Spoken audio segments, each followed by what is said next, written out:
अस्सलाम वालेकुम व्यूवर्स, उम्मीद करता हूँ कि आप सब खैरियत से होंगे। आज की इस वीडियो में हम डिस्कस करेंगे capacitance of A parallel plate capacitor. Capacitor को हम डिस्कस कर चुके हैं।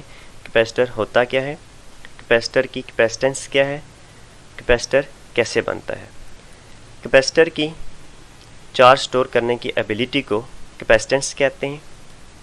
और आज के इस टॉपिक में हम पैरेलल प्लेट कैपेसिटर की कैपेसिटेंस फाइंड करेंगे विद मीडियम और विदाउट मीडियम।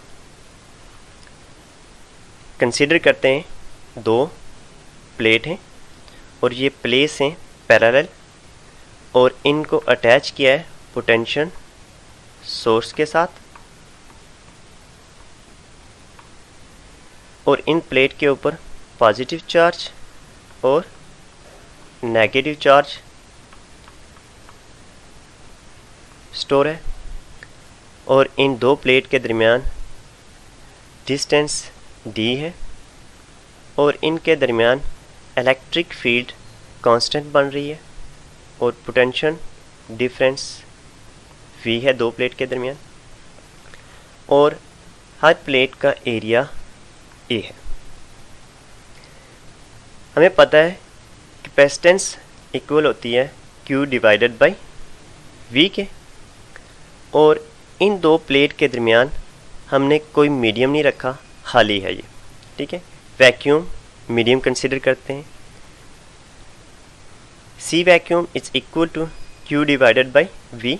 इक्वेशन 1 का नाम दें इसे। और हमें पता है कि जब दो पैरेलल प्लेट हों और इनके दरमियान डिस्टेंस d हो तो इलेक्ट्रिक फील्ड बनती है E is equal to V divided by D. Electric field as a potential gradient topic में ये हम डिस्कस कर चुके हैं। इस इक्वेशन को 2 का नाम दें। अब हर प्लेट का एरिया A है और इस प्लेट के ऊपर चार्ज डिपॉजिट है तो सरफेस चार्ज डेंसिटी होगी Q डिवाइडेड बाई A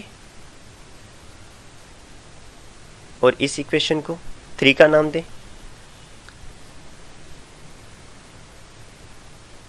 और इन प्लेट्स के दरमियान इलेक्ट्रिक फील्ड बनेगी।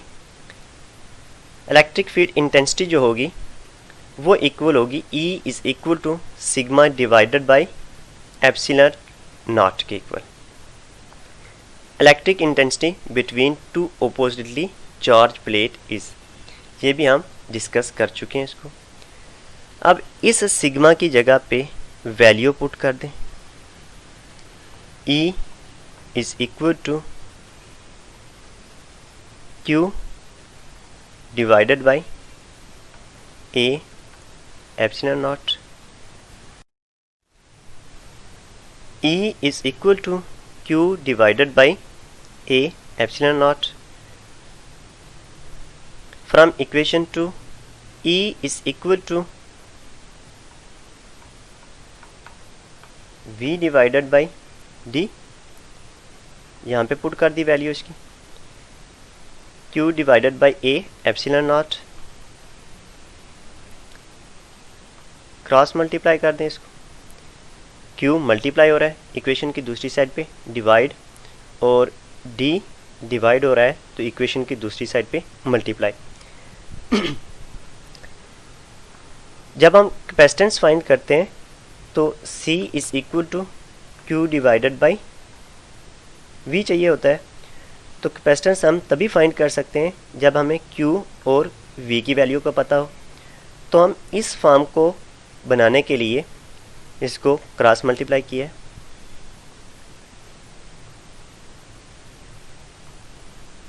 रेसिप्रोकल लेते हैं। रेसिप्रोकल का मतलब होता है उल्ट। V डिवाइडेड बाई Q है तो इसका रेसिप्रोकल होगा Q डिवाइडेड बाई V, ये फॉर्म लाने के लिए।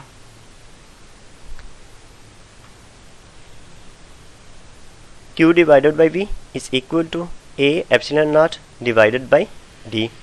इक्वेशन की दोनों साइड पे एक जैसा ही अमल करना है हमें। अगर इक्वेशन की वन साइड रेसिप्रोकल लिया है तो इक्वेशन की दूसरी साइड पे भी रेसिप्रोकल लेना है।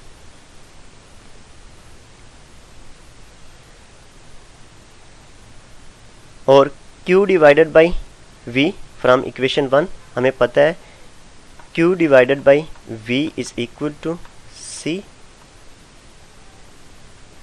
वैक्यूम के इक्वल है, और ये वैल्यू यहाँ पे पुट कर दी। Capacitance is equal to A epsilon not divided by D। तो हम फाइंड कर चुके हैं capacitance of parallel plate of capacitor. तो इस इक्वेशन पे अगर हम ज़रा गौर करें तो कैपेसिटेंस का रिलेशन बन रहा है A और एप्सिलॉन नॉट के साथ डायरेक्टली रिलेशन बन रहा है। तो capacitance is directly proportion to area. अगर एरिया ग्रेटर होगा तो कैपेसिटेंस भी ग्रेटर होगी, और capacitance is directly proportion to permittivity of medium. दो प्लेट के दरमियान आप मीडियम कौन सा यूज़ कर रहे हैं उस पर भी डिपेंड करती है, और साथ साथ में ये डिपेंड करती है सेपरेशन डिस्टेंस पे। कैपेसिटेंस का D के साथ जो रिलेशन बनता है वो इन्वर्स रिलेशन बनता है। तो सेपरेशन डिस्टेंस को इंक्रीज़ करेंगे तो कैपेसिटेंस डिक्रीज होगी। अच्छा, अब हम देखते हैं कि इन दो प्लेट के दरमियान आप मीडियम यूज़ कर रहे हैं और विदाउट मीडियम यूज़ करते हुए कैपेसिटेंस के ऊपर क्या इफेक्ट पड़ता है।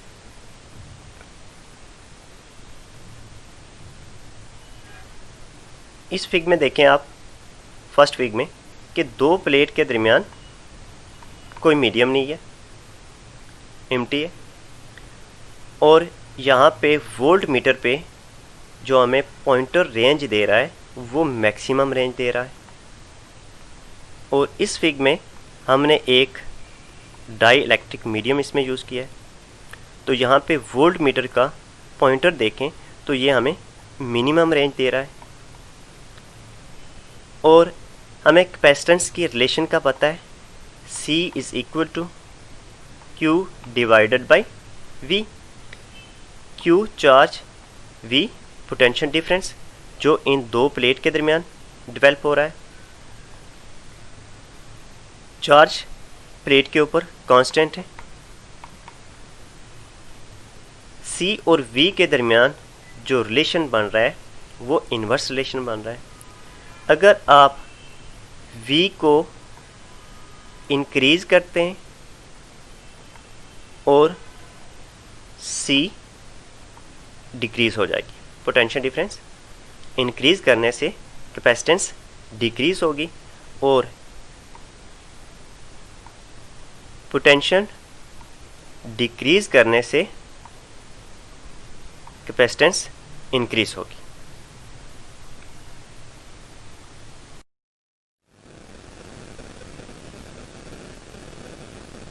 In case of any medium, capacitance is equal to A epsilon naught epsilon R divided by D।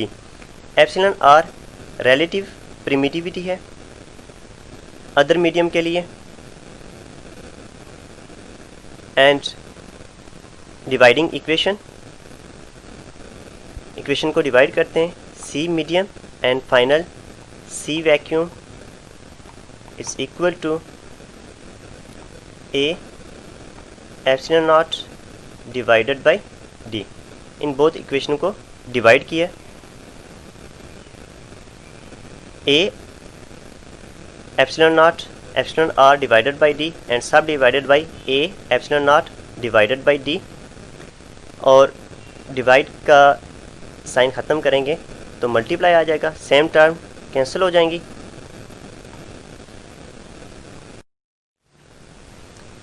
And final relation है C medium divided by C vacuum is equal to epsilon R। Epsilon R जो है ये dielectric coefficient है या dielectric constant, और ये ratio बता रहा है मीडियम और वैक्यूम के दरमियान। Thank you.